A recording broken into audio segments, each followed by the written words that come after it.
Raphaël Jacob est passionné de cette histoire. On le retrouve. Bonsoir, Raphaël. Bonsoir, Patrice.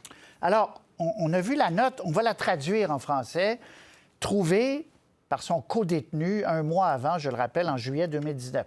Ils ont enquêté, écrit-il sur moi pendant des mois, rien trouvé. C'est un privilège de pouvoir choisir le moment de dire adieu. Qu'est-ce que vous voulez que je fasse? Éclater en sanglots? C'est pas plaisant, ça ne vaut pas la peine. Autrement dit, ça ressemble beaucoup à une note de suicide. Est-ce que, Raphaël Jacob, ça met fin au mystère et est-ce que ça met fin à cette théorie des gens qui pensent qu'il a été assassiné plutôt que suicidé? Absolument pas. Et avant de parler de la note en question, le contexte est important. Quand Jeffrey Epstein a été arrêté pour la deuxième fois en 2019, qu'il a été incarcéré en attente de son procès, il était ou devait être considéré comme l'un des prisonniers, sinon le prisonnier, qui devait être le plus protégé à la grandeur de l'Amérique. Parce qu'évidemment, il avait, on présume, immensément d'informations importantes par rapport à beaucoup de gens extrêmement influents et puissants. Dans ce contexte-là, on l'a mis dans une cellule de prison avec un type qui avait été incarcéré, lui, de son côté, pour avoir été reconnu coupable officiellement d'au moins 4 meurtres. Un type qui faisait à peu près le double du gabarit de Jeffrey Epstein. Un type que Jeffrey Epstein a dit qu'il avait tenté d'assassiner Epstein dans la même cellule quelques semaines avant qu'on trouve cette soi-disant note. Et là, on arrive avec ce type-là qui dit, cet ex-détenu-là, qui dit avoir cette note-là, être la seule personne à l'avoir trouvée. On le voit.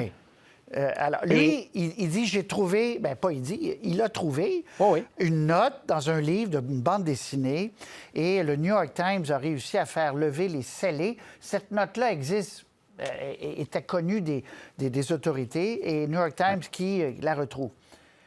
Est-ce que quand même, ça ne vient pas renforcer, vous dites on peut mettre en doute la crédibilité du co-détenu, donc vous mettez en doute la véracité de la note, vous? Je mets plus que ça en doute, Patrice. Mais si vous voulez qu'on prenne une minute de plus sur la note, on va le faire avec plaisir. Après, je tiens vraiment à ce qu'on parle du contexte plus large de la période, la brève période dans laquelle il a été incarcéré, maintenant, éventuellement, à sa mort. Pour ce qui est de la note, de la crédibilité de la note, la seule personne en date d'aujourd'hui, au meilleur de mes connaissances, qui a, entre guillemets, validé l'authenticité du dit document, c'est l'avocat de l'ex-détenu en question.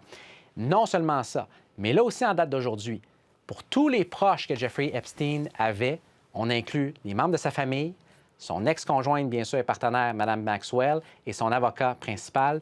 Toutes ces personnes-là s'entendent sur une chose, c'est-à-dire que Jeffrey Epstein n'avait pas de pensée suicidaire, non seulement ne pensait pas se suicider, mais pensait sortir de façon imminente de prison. Donc, vous mettez ça, la crédibilité de ce type-là versus tout ça, déjà en partant, il y a des questions qui se posent. Expliquez-nous, Raphaël, que ce qui encourage ces théories, c'est qu'officiellement, on avait dit personne ne s'est approché de la cellule dans la nuit où on l'a retrouvé mort, dans la nuit où il s'est suicidé. Or, cette vidéo de CBS qu'on va voir montre une ombre orange. Allez voir, regardez bien, mesdames et messieurs, on l'a éclairci. Une ombre orange qui laisse croire qu'il y a quelqu'un. Est-ce que c'est un gardien qui amenait des vêtements de prisonnier? Est-ce un co-détenu? Est-ce quelqu'un d'autre? Qui est dans l'environnement. Déjà, ça, c'est la preuve aux yeux de plusieurs que les autorités n'ont pas dit vrai quand ils ont dit que personne n'avait approché la cellule.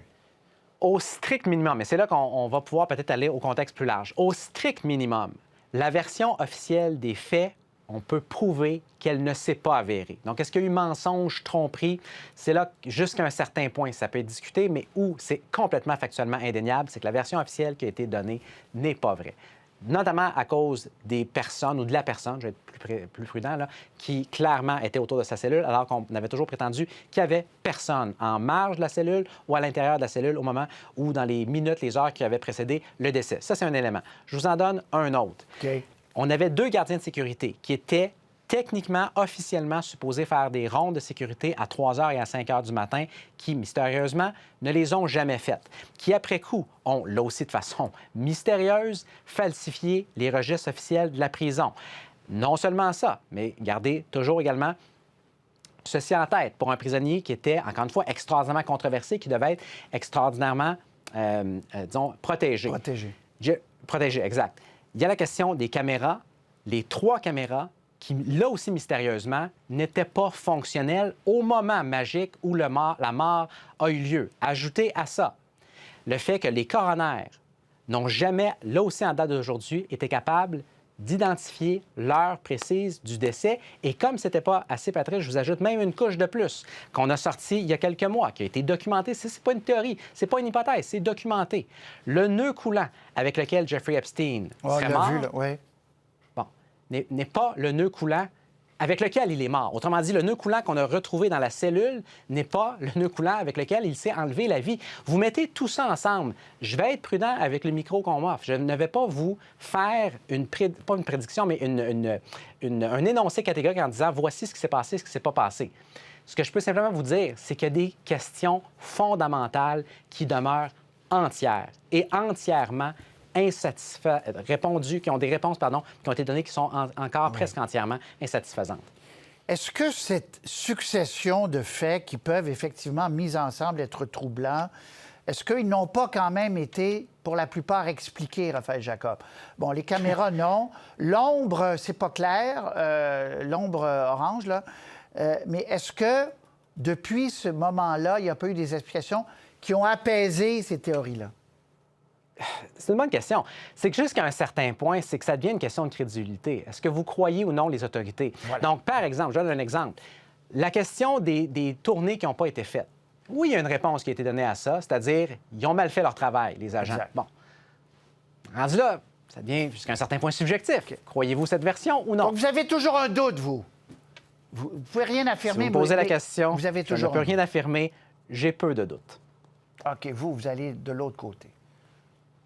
J'ai peu de doutes. OK. Vous faites partie de ceux, mais il n'y a pas de preuve, encore Mais je maintiens, exact. Soyons, on n'en voit pas mauvais. Posture responsable et prudente de la chose. Très bien. Raphaël, on va s'en reparler. C'est une histoire qui est éternelle. On va s'en reparler. Merci beaucoup.